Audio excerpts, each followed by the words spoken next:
রাজু দাদা পরোটা বিক্রি করে কোন কলকাতায় পরোটা বিক্রি করে দৈনিক 400 পরোটা সে সেলিব্রিটি হয়ে গেছে। অথচ 60,000 পরোটা বেচা মানুষ সেলিব্রিটি হইতে পারে নাই। তার ভিতরে অবশ্যই একটা গুণ আছে, তার পরোটার ভিতরে গুণ আছে। নিশ্চিত সে পরোটা বিনা হাত ধোয়ায় বানায়, না হইলে সে টয়লেট দিয়ে হাত ধুয়েই বের হয় না, এরকম কিছু একটা হইব।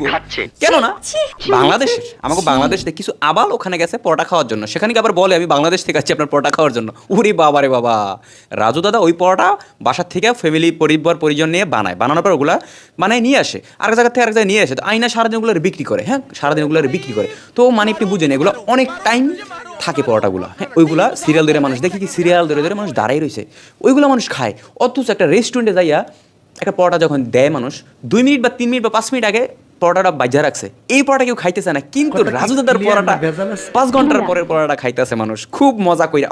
সিরিয়াল শুধুমাত্র কেন, একটি কাঁচা লঙ্কা, আনলিমিটেড সবজি,